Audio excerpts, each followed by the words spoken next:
Histoire les 3 mots. Il était une fois, autrefois, un jeune homme du nom de Tchou-Tchou. Il était d'une force plus qu'ordinaire et personne ne pouvait lui résister.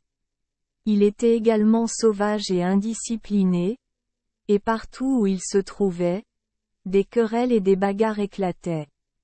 Pourtant, les anciens du village n'ont jamais osé le punir sérieusement. Il portait sur la tête un chapeau haut, orné de 2 ailes de faisan. Ses vêtements étaient tissés de soie brodée et à ses côtés pendait l'épée Dragon Spring.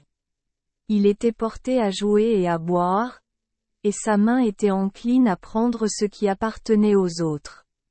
Celui qui l'offensait avait raison d'en craindre les conséquences, et il se mêlait toujours aux disputes dans lesquelles d'autres étaient engagés.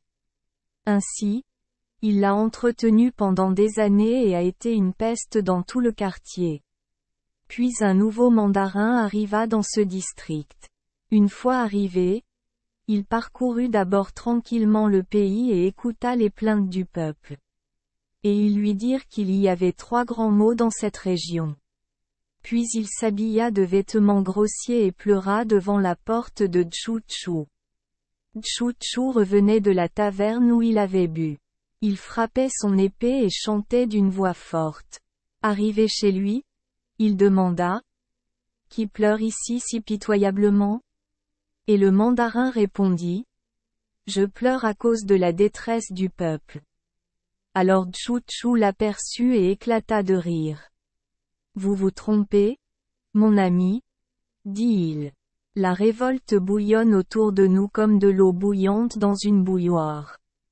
Mais ici, dans notre petit coin de terre, tout est calme et paisible. La récolte a été abondante, le maïs est abondant et tous vaquent joyeusement à leur travail. Quand tu me parles de détresse, je dois penser à l'homme qui gémit sans être malade. Et qui es-tu? Dis-moi ça, qui au lieu de pleurer pour toi-même, pleure pour les autres? Et que fais-tu devant ma porte? Je suis le nouveau mandarin, répondit l'autre. Depuis que j'ai laissé ma litière, je fais des recherches dans le quartier. Je trouve que les gens sont honnêtes et simples dans leur façon de vivre, et que chacun a de quoi se vêtir et manger.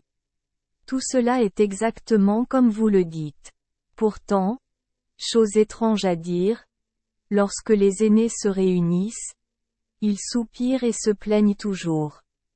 Et si on leur demande pourquoi, ils répondent, il y a 3 grands maux dans notre région. Je viens vous demander d'en supprimer 2. Quant au 3e, je ferai peut-être mieux de me taire. Et c'est pour cela que je pleure devant ta porte. Eh bien, quels sont ces mots? Répondit Tchou-Tchou. Parlez librement et dites-moi ouvertement tout ce que vous savez. Le premier mal, dit le mandarin, c'est le méchant dragon du long pont, qui fait monter l'eau de sorte que les hommes et les bêtes se noient dans la rivière. Le deuxième mal est le tigre au front blanc, qui habite les collines. Et le 3e mal, Tchou-Tchou, c'est vous-même. Alors la rougeur de honte monta aux joues de l'homme, et il s'inclina et dit. Vous êtes venu ici de loin pour être le mandarin de ce district, et pourtant vous ressentez une telle sympathie pour le peuple? Je suis né ici et pourtant je n'ai fait que faire le deuil de nos aînés. Quelle sorte de créature dois-je être? Je vous prie de rentrer chez vous. Je veillerai à ce que les choses s'améliorent. Point d'exclamation. Puis il courut sans s'arrêter vers les collines et chassa le tigre hors de sa grotte. Celui-ci sauta en l'air, si bien que toute la forêt fut secouée comme par une tempête. Puis il accourait en rugissant et étendait sauvagement ses griffes pour saisir son ennemi. Tchou-Tchou recula d'un pas, et le tigre s'alluma au sol juste devant lui.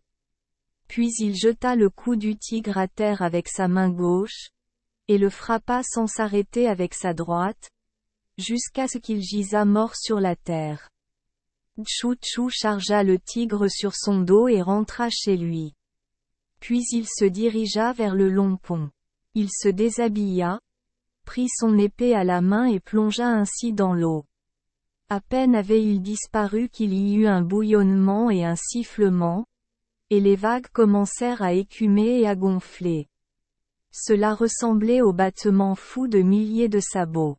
Au bout d'un moment, un flot de sang jaillit des profondeurs et l'eau de la rivière devint rouge. Alors Tchou-Tchou, tenant le dragon à la main, surgit des flots. Il se rendit chez le mandarin et lui rapporta en s'inclinant: « J'ai coupé la tête du dragon et j'ai aussi fait disparaître le tigre. J'ai donc heureusement accompli votre commandement. Et maintenant, je vais m'éloigner afin que vous puissiez également vous débarrasser du troisième mal.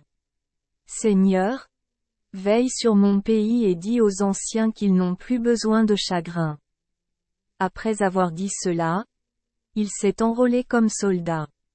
En combattant contre les voleurs, il acquit une grande réputation et, un jour, alors que ces derniers le pressaient durement, et qu'il vit qu'il ne pouvait pas se sauver, il s'inclina devant l'Orient et dit: « Le jour est enfin venu où je pourrai expier pour mon péché avec ma vie. » Puis il offrit son cou à l'épée et mourut.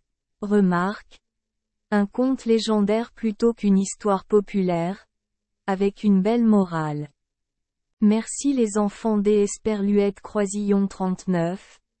Avoir écouté des contes de fées au jour Esperluette Croisillon 39. 8. Espérons que les histoires apporteront aux enfants des moments heureux et significatifs. Si vous aimez notre chaîne, veuillez appuyer sur le bouton S Esperluette Croisillon 39. Abonner, pour ne manquer aucune histoire intéressante. Je vous souhaite une bonne nuit de sommeil et de beaux rêves. Rendez-vous dans la prochaine histoire.